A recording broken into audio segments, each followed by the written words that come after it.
Welcome to the Encore Audio Archives YouTube channel. I'm Taper Dave, and this is my channel. I've uploaded hundreds of talks here that I've recorded at meetings in West LA, and I've also recorded conventions starting in 2013. I've got a bunch of those up. And Walt and Mary Murray, the original owners of Encore Audio Archives, started the company in the 80s, and Walt recorded Joe and Charlie's and a bunch of stuff down in Vista, California. My sobriety date is June 20th of 1994. I hope you find something you like, so please like and subscribe to my channel and comment down below. If you want to hear something that I don't have or that you don't see, I'll see that I get it. Anyways, take care and have a great day if you want to.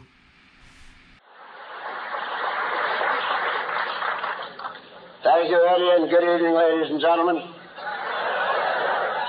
I am Chuck C., and I'm an alcoholic. And Eddie got it wrong because he did not introduce the one with the greatest seniority. He introduced the baby. I have only a little over 5,000 days without a drink of liquor or a sedating pill of any kind. And I think our next speaker has 20 years or better. I think better than that. But I'm glad to be here, and I'm rather glad to be first because I'm getting pretty tired and I want to sleep during Marty's talk.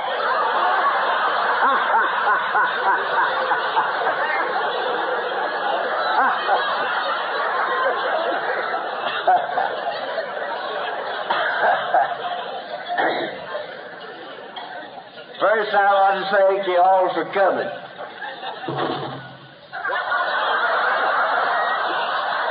I don't believe that you know what time it is.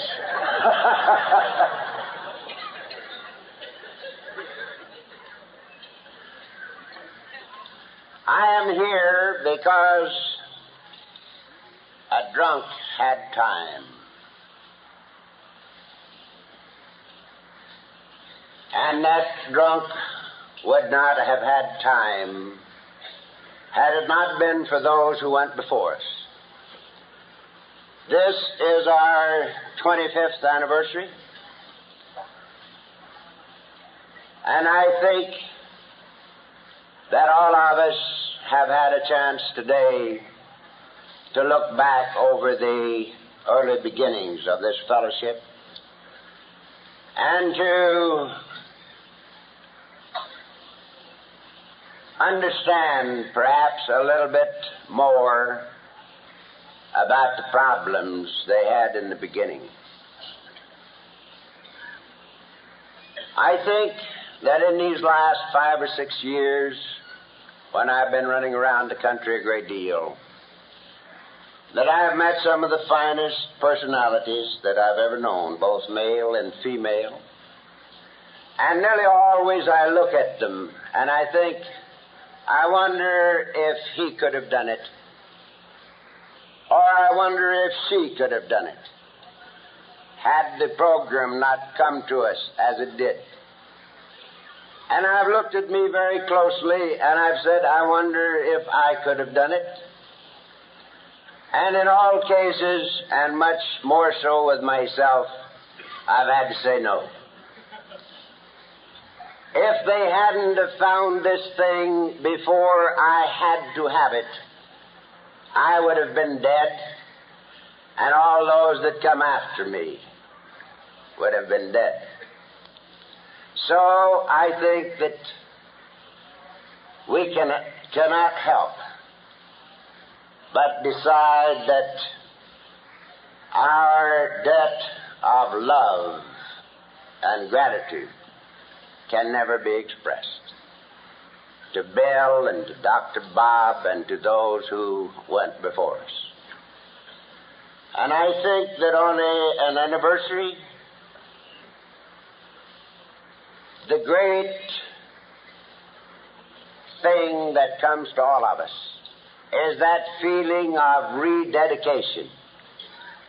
Rededication to the Spirit and to the principles that have allowed us to be returned from the land of the living dead.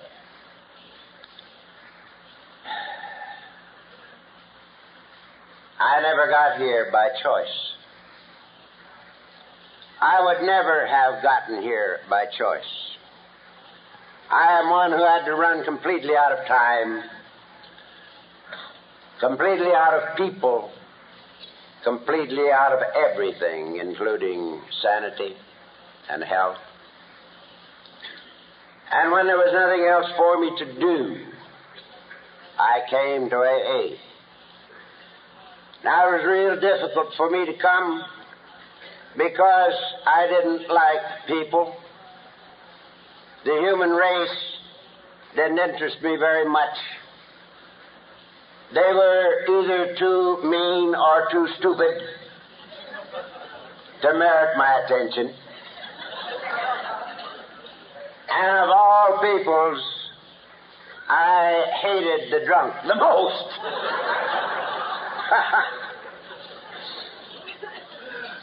And it was not easy for me to come to Alcoholics Anonymous.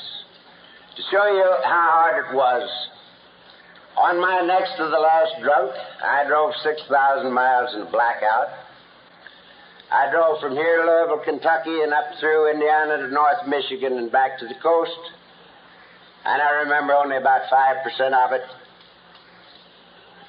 I remember a few things that happened. I was detained for a little while in southern Illinois.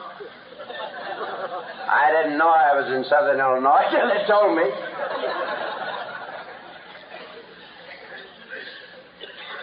And they kept me long enough that I sobered up a little, enough to know where I was. I remember visiting my mother and dad, and they were rather old at the time. And I remember them trying to talk with me, crying as if their hearts were completely broken. And I was too drunk and too stupid even to talk with them. And I remember finally getting back out here and going to bed with my bottle to finish my drunk, as I always did in the last 7 or 8 years of my drinking. And when I had it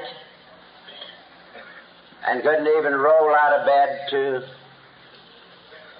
see if I had another bottle, I had to quit. And about maybe 48 hours after my last drink, I was able to get up and go to the kitchen to get a glass of buttermilk. Mrs. C and our youngest son were sitting in the living room, and they heard me let out a beller, and they heard me hit the floor.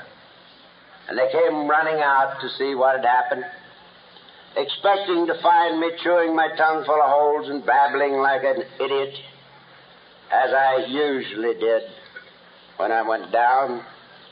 But this time, I didn't chew my tongue and I didn't babble. I was just blue. And when they couldn't bring me around, they got the oxygen squad from the Beverly Hills Receiving Hospital. And they came down and worked over me for a while. And finally, they brought me around. And I remember that they told me very likely no one would ever be able to bring me around again. To all intents and purposes, I was dead. And they told me if they were me, they wouldn't do that anymore.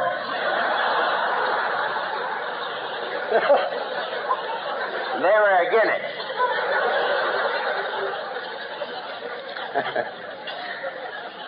And it might have been 48 hours after that I was able to get the old dirty bathrobe on and start walking. Pacing up and down the living room floor, sweating, freezing, shaking, and dying. And Mrs. C was standing over by the fireplace, and I remember as if it were yesterday. And she said to me as I was walking away from her, Chuck, don't you think you might get a little help if you'd read the book Alcoholics Anonymous? And she might as well have hit me with a poker. And I turned around and I says, you, my very own wife, suggesting that I read a book written by a bunch of drunks. I read all the good books by the good authors. Why, says, you wound me deeply. How insane can you get? I'd just been dead 48 hours before.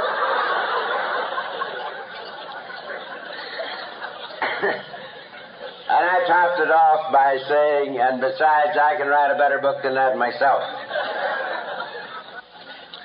So you see, it wasn't easy for me to come to Alcoholics Anonymous. And I had to run out of time completely. And I'm convinced that there are only two classes of alcoholics who can fulfill the conditions for sobriety. The first class are those who, like myself, have drunk the last dregs out of the bottom of the cup. And the others are those who come to see the nature of our problem. Now, anyone that comes to see that he's fighting a losing battle, that no one has ever won this battle, that the only thing ahead of us, if we be alcoholic, is an alcoholic death, which to me 15 years ago was preferable.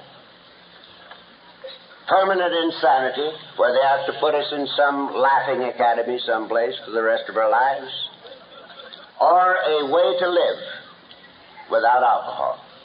Now, these are the only three things that can happen to an alcoholic. And if we can come to see this, then we can get off the merry-go-round any place from the first compulsive drink down to the snake pit. But we must come to see the nature of our problem, lest we will not fulfill the conditions. Why can't I successfully drink liquor? I can do nearly anything else that I want to. Why can't I successfully drink liquor? They tell us that there are 70 million people in the United States alone who can drink liquor without too much trouble. Why can't I drink like they do? Because I am an alcoholic. What is an alcoholic? An alcoholic is a person who suffers with the disease of alcoholism. The disease of alcoholism. Why didn't somebody tell me this? I never heard alcoholism spoken of as a disease until I came to Alcoholics Anonymous. And I remain to find that it's medically termed the third worst killer in the United States today, topped only by heart and cancer. That is second only to one of our social diseases as a cause for insanity. And medically speaking, it's incurable, and that's what I got. I am an alcoholic. It's pretty rough. Probably the best definition we'll ever hear of the disease of alcoholism was given to us by a doctor whom you've heard Bill speak of several times today, the late Dr. Silkworth of Town Hospital in New York. He labeled this a disease of a twofold nature, an allergy of the body coupled with an obsession of the mind. An allergy of the body coupled with an obsession of the mind. Now, the allergy of the body means simply this, that my body cannot successfully handle alcohol. I can't oxidize it, burn it up, and get rid of it. When I take one drink, I retain it. It goes into the bloodstream, into the brain, and it triggers some physical something that demands that I keep on drinking until my cycle is run. Now, this is not true with over 90% of those who drink liquor. It's only true of the alcoholic.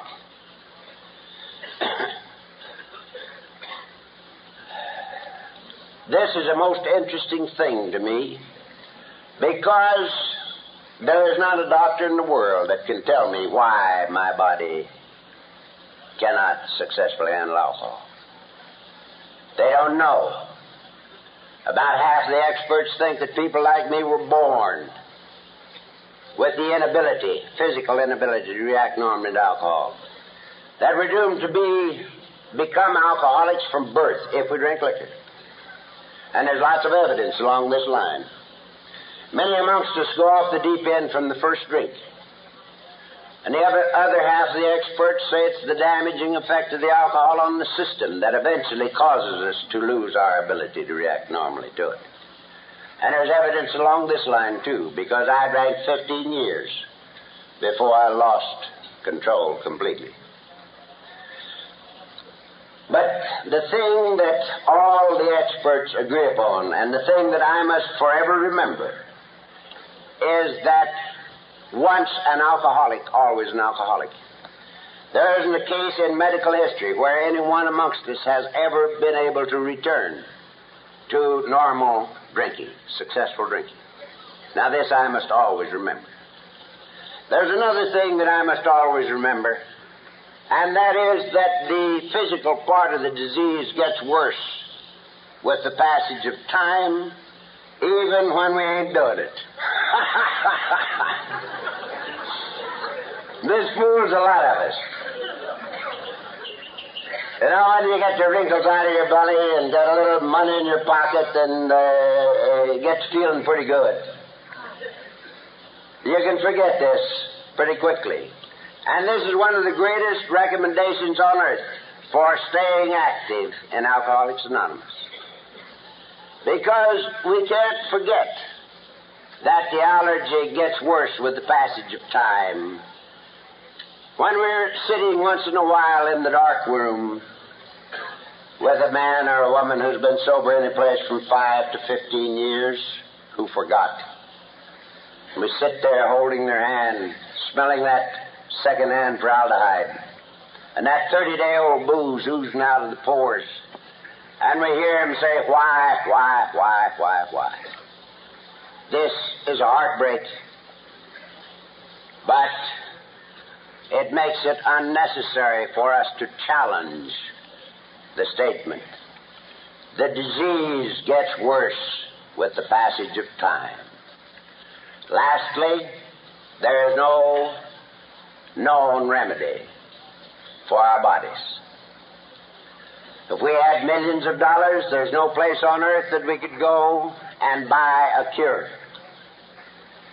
So what are we going to do about it? We're going to come to fully concede to our innermost selves that that's the way it is with us. Now, it would be a very simple thing if, seeing this, we could decide to put the cork in the bottle and leave it. If, seeing that we were fighting a losing battle and seeing the nature of the disease, we could say, all right, I cork up the bottle, I drink no more, then we wouldn't have a problem. But this is impossible. Why? Because of the other half of the disease, the obsessions of the mind. The reason willpower is of no avail is because the obsessions of the mind are greater than the willpower. You see, the first drink is not physically caused. When the body is dry, without alcohol, there is no physical demand for alcohol. If there were, I'd be in the middle of a hell of a shape right now, because I haven't had a drink for over 14 years. So the first drink is not physical. The first drink is mental. And if we, being alcoholics, want to be rid of the bottle, we must be rid of the obsessions of the mind that cause us to drink. And this takes some doing. This is the reason we love this book as we do, our Alcoholics Anonymous book. Because the book tells us about us, it tells us about our problem, and it tells us about the answer. But it also tells us why we couldn't handle this thing ourselves. All the way through, the book says we lack the power. It says we're like people who've lost their legs. We never grow new ones. It says that a good philosophy is good but not good enough. Self-knowledge is good but not good enough. Knowledge of the program is good, but not good enough. It says that all of us stop during our practicing alcoholic days, looked at ourselves, saw what a lousy job we were doing with the business of living, decided to do better, says the book, but we lacked power. Lack of power was our dilemma, and it was obvious if we lacked power, we had to find one. And it was just as obvious that it'd be a power greater than ourselves. Now this I believe as I believe that I'm here. And for just a simple reason. If I could have remained sober, I would not believe that. But I could not remain sober. Therefore I believe it. I lacked the power. Where was this power when I was waking up in jail? Some monkey told me tonight he got 2 drinks in jail. I never got 2 drinks in all the jails I was ever in. And I needed them, I can tell you.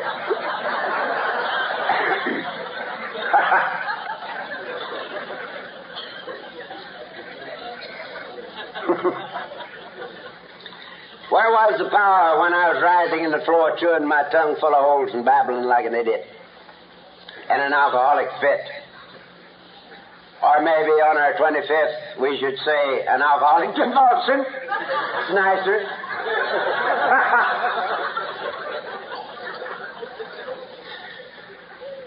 Where was the power when, in one of my sober periods, because I was a periodic for the last 10 years, you see, I was determined to beat this thing, and you can't fight a very good battle when you're down on your back. So I had to get well in order to get back in the ring again. So many times I was as physically sober as I am now. Where was the power when I, feeling very good, back in the good graces of my family, money in my pocket, doing well on the job again, and I'd be going home one night after work, and the thought would pop into my mind, why don't you drop into Joe's and get a double? You're going home to eat. Anybody knows that a drink won't hurt you if you're going to eat. Where was the power? I dropped into Joe's, never take it home.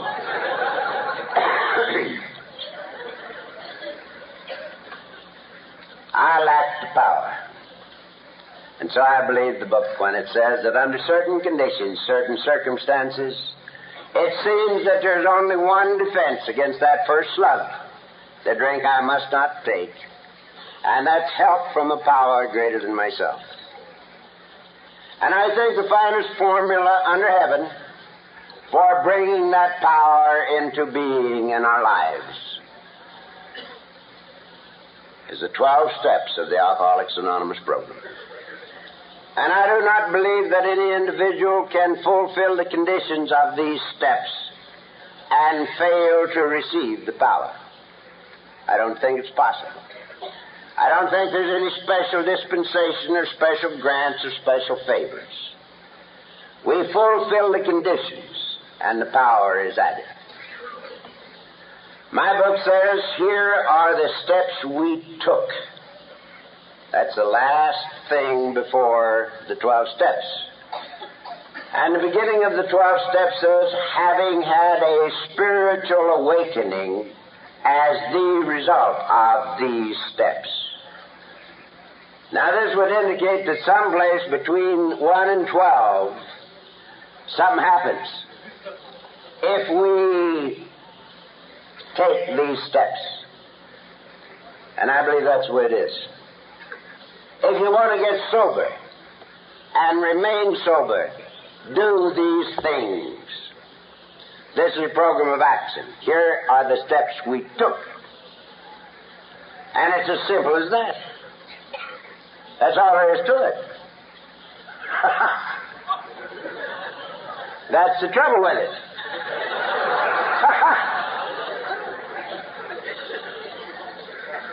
We say to ourselves, it can't be that simple. If these black lines mean so much, these white lines must mean something too. And we started reading between the lines.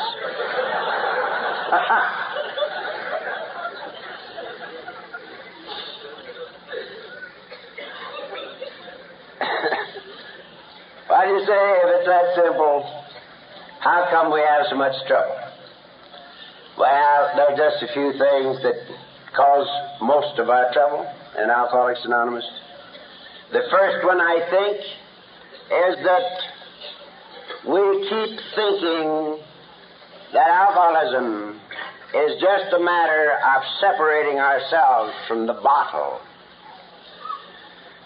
We look at alcoholism as being a way to rid ourselves of the bottle only. We admit that we're powerless over alcohol, that our lives have become unmanageable when we're drunk. But we persist in the illusion that we're pretty cute operators when we're sober. Now, the insanity that our book talks about is not the insane things we did when we were drunk. It's the insanity that will let us look at a 25-year record and come up with a profound conclusion. This time it's going to be different.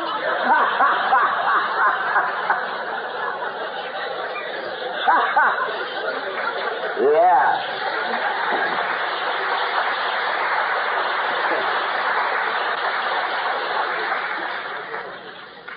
And so we do not completely abandon ourselves to this simple program. I think the second thing is that we get lost in the wrong half of the miracle. We hear some monkey say, I think we've got to have help from a power greater than ourselves. We read the third step, and it says we made a decision to turn our will and our lives over to the care of God as we understood Him. And we say, don't understand Him, got to have me another book.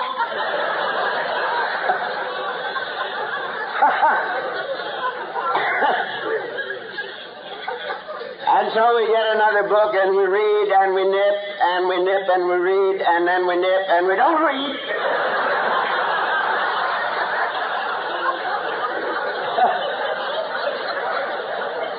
And we're trying to bring about the miracle. Well, now, if we'd have been miracle men, we wouldn't have come here, would we? We'd have settled this thing before we got here. We'd have told the monkey, get off. And he would have got. But I told the monkey, I said, get off. You know what he did? He sat right there and had a little puff.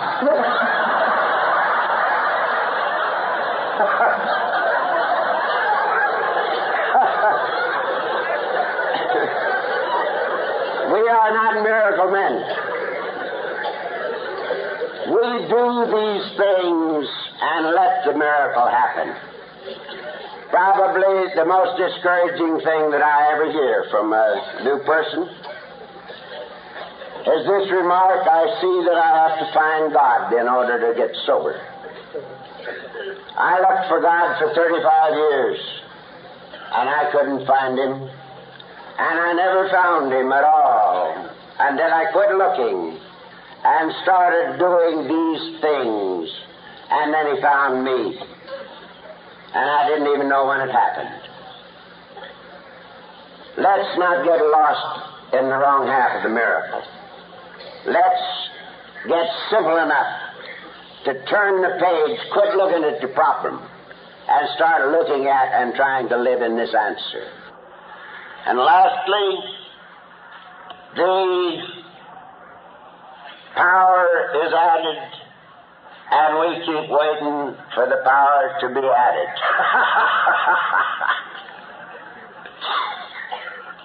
Oh, me, I run into this so much. Guy came up to me one night, and he says to me, Chuck, he says, when in the hell am I going to have this spiritual awakening? He says, people keep saying, keep coming back, and it'll happen, but he says, don't. And I said, how long you been coming back? And he says, 8 years.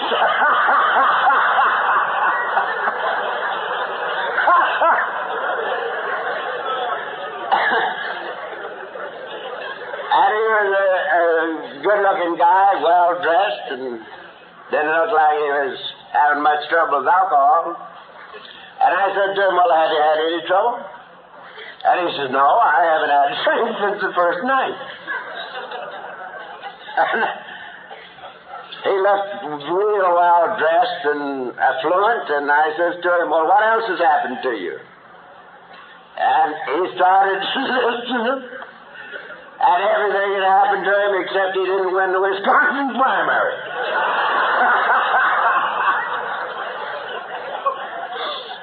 And by this time I was laughing like a fool as he got back on me because he was very serious about this thing. And I said, Dad, wake up. You've had it for 8 years and don't know it. I says, could you get sober before you came here? And he says, no. If I could, I wouldn't have come. And I said, you came here and something happened and you haven't had to drink anymore. And he said, yes.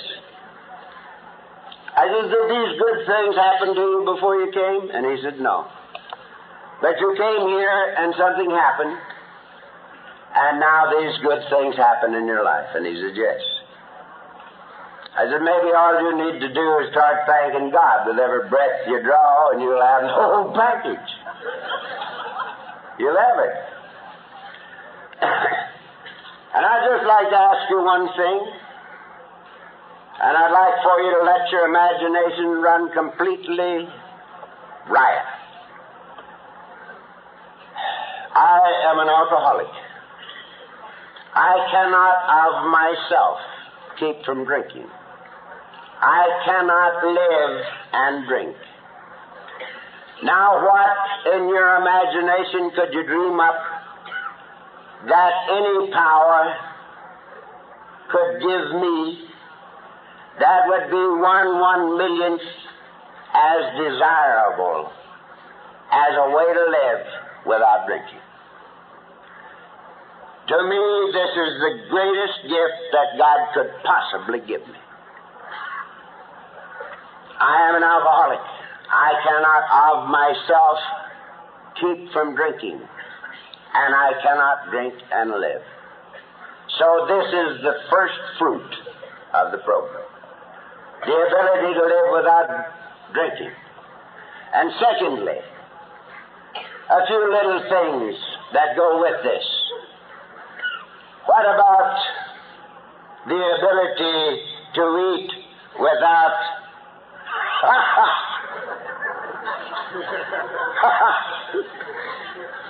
Now maybe you think that's physical. That's not spiritual.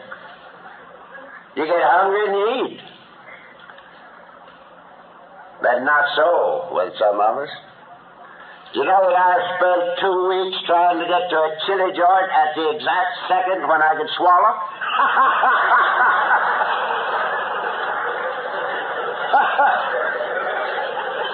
And it has to be a dead heat, too. If you get there a half a block too soon, no good. And if you overshoot a half a block, come back tomorrow. You can't make it. Many of you have heard me say this, but I ran into an old boy out in San Fernando one night. He got up and he says, you know, I came to Alcoholics Anonymous in a $14 suit with $35 worth of chili down the front of it. And I almost jumped up and kissed him.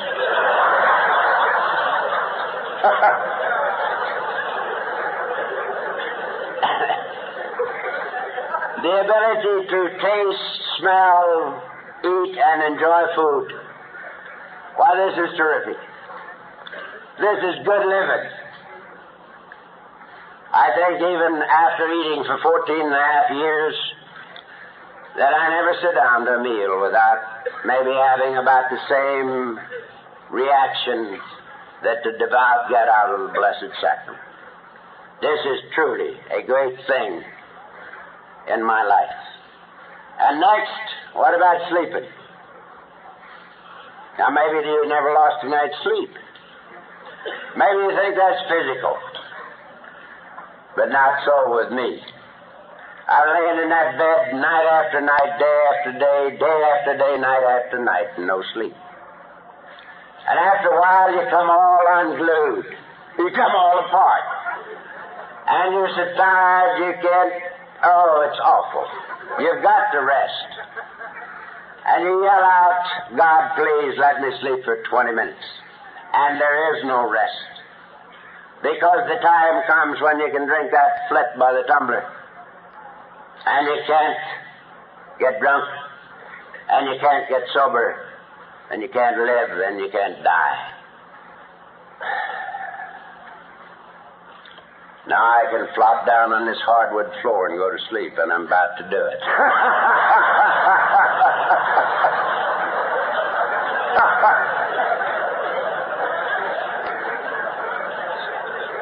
This is the greatest. Now let's add two more things to that. What about people? When I came to Alcoholics Anonymous, I was fresh out of people. I didn't have anybody left but me. And if I had gotten rid of me, it would have been wonderful. And now I got people. I got people. And people are the difference between a full and an empty life. A family, the same family that I had. And I've added to it a family that are dearer to me than I am, and that's you. People all over who love me, and people whom I love. And this is pretty good. This makes for a pretty good life. And add one more thing, and that is a God of my own. Ah, what a package this is. And it's all contained in fulfilling the conditions of the 12 steps. And it's so simple, and it's so beautiful, and it's so good. And it's so easy when we want it more than life itself. And it's all there. And all we have to do is to do these things. Fulfill these conditions. And I would like to talk about all the conditions, but our time's limited tonight. And there are only three things that I want to talk a minute about. Number one is surrender. Two, the recognition of the need for help. And three, enough self-honesty to see ourselves as we are. And enough honesty to do something about it. These three things. And yet if I talked about all 12 of the conditions and all 12 of the steps, there would be only one thing amongst them that's difficult, and that's the very first one, and that is surrender. And this is the reason that we must either run out of rope or come to see the nature of our problem, or we will not do it. An alcoholic was not made to surrender. We were made to win. We can't surrender. We have always figured that surrender was for the weak. The strong man wins his battle. The weak man surrenders. So we kept fighting the battle for 10 years after we lost it. Now, I would rather be able to tell one audience what it means to surrender than to be president of the world. But it cannot be done. It's impossible for us to tell another what happens when we surrender. We got to do it and see. The only thing I can tell you is that from the moment of surrender until right now, I have never had to take a drink of liquor, nor have I had to take a sedating pill of any kind. I have come to believe that there is no freedom without it. To be rid of the necessity for ego satisfaction is the only freedom there is. And I have come to believe that it's the very opening of the door through which the power comes. Don't be afraid of this surrender. I believe it to be the greatest single experience from the cradle to the grave. Truly, this is a battle we win in surrender. Secondly, the recognition of the need for help. And that's all we need in the first place. And we don't even need to put with it from a power greater than ourselves if we have anything against it. Just to see that we've lost the battle, that we need help from any place, is sufficient in the beginning. The rest will come. And lastly, enough self-honesty to see ourselves as we are. And that merely means that the last excuse must go by the boards. If we be alcoholic, and if we have one excuse left that's acceptable to us, we got another drunk left. Who in the world is going to surrender if he can still pin this on his mother-in-law?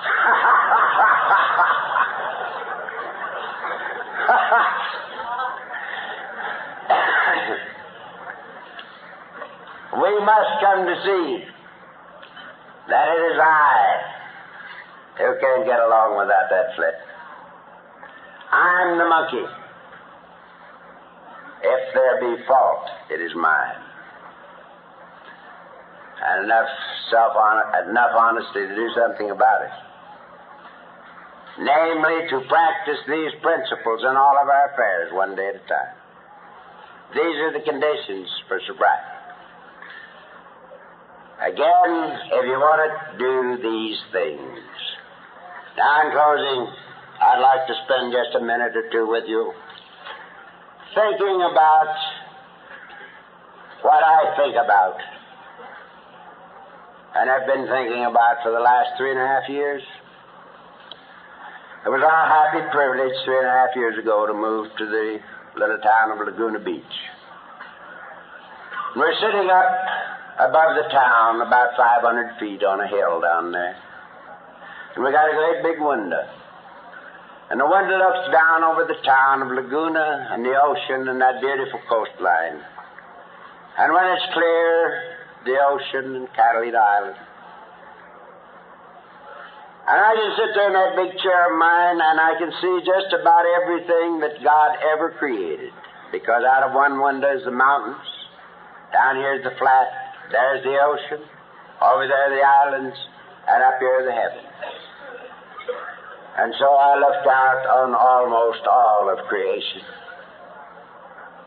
And I also look out and see God. And I like to sit there with the lights out and look at the miracle of Alcoholics Anonymous.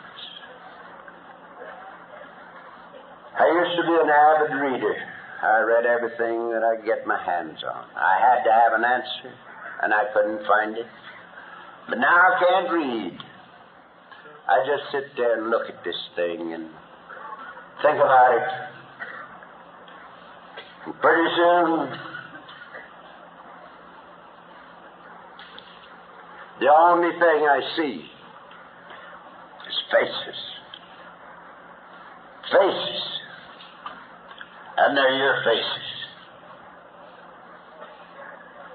Faces of those who have shared with me. And faces of those with whom I have shared. And pretty soon I can't even see the faces. Because I can't see. And you, the members of Alcoholics Anonymous, people whom I disliked more than any other segment of creation, have become the dearest, the most beloved in my life. And I sit there and I think of the little story. I think I learned it when I was a kid. Seems like it was about the Judgment Day. And seems like there were a lot of people trying to get into heaven, I reckon. And the judge was telling him once in a while that he'd never heard of him.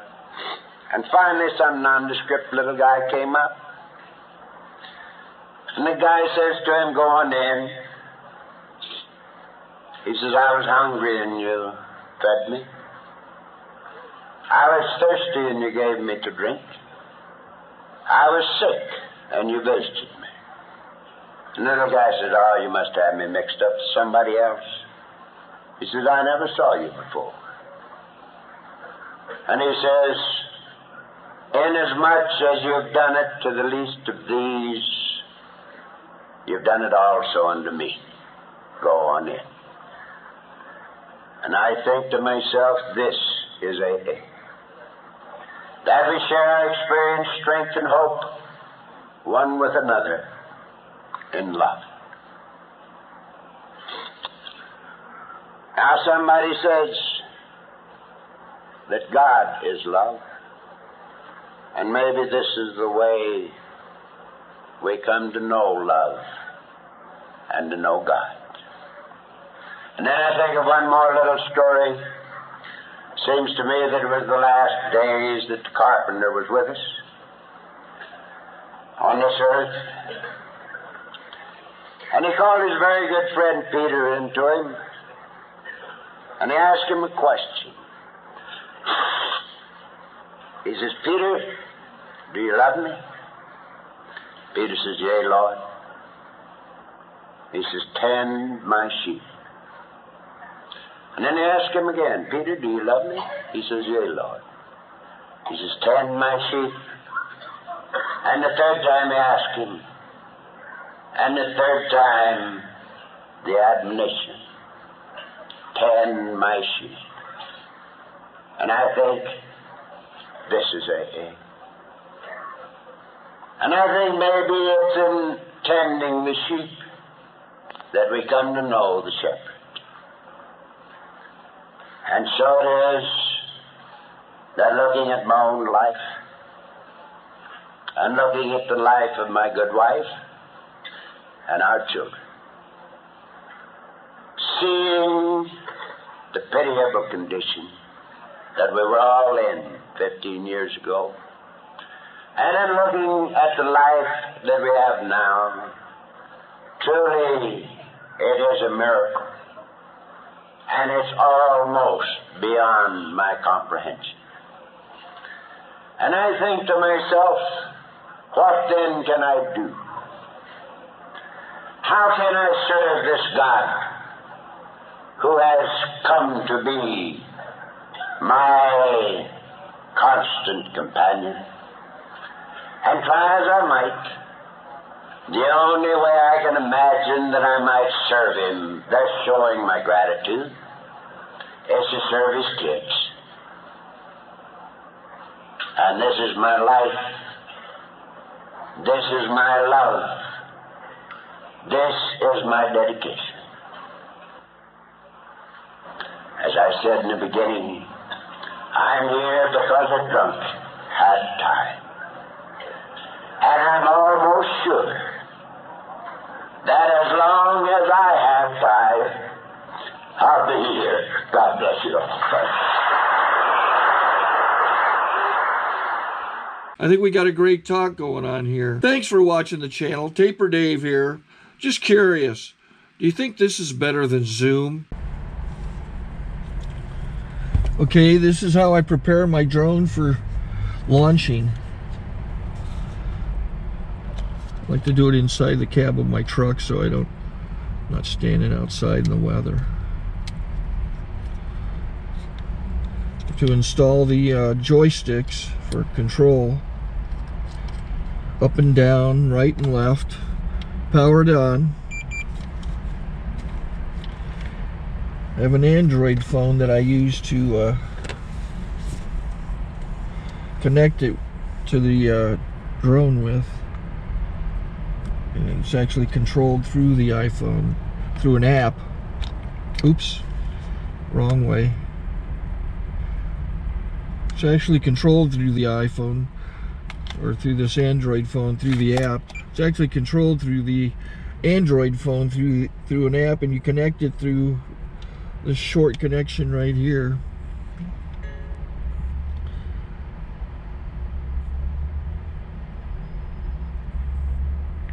Remote control connected.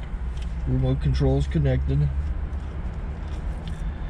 So I pull out the drone. I have to extend the legs. Long legs extended first, then the short legs. Remove the gimbal protector. Set that aside, then power it on one short burst, then one long burst. I lay it down. So I have to go to calibrate. So the drone's not connected yet. It shows you here as this drone gets disconnected, even though the remote's powered on. So the drone has to establish it's connected. So I go into the app to calibration mode. First I'll calibrate the remote controller. Start calibration. Out, in, out, in, up, down, and then this little wheel is to control the gimbal. So it's calibrated. Go to gimbal calibration, start calibration, and then it calibrates the gimbal. If that shows up, the gimbal's moving all over the place. Changes, you can see it on the video. And I'm calibrated to take off. It's acquired 7 satellites at the moment. There are 26 satellites up in the sky, which it has to acquire before you can take off. So it's connected. It's got enough satellites. This is white. I can go to press this little arrow button, swipe right to take off, and it would start the motors if I slid this to the right. But I'll wait till I get outside. Don't want to do it inside.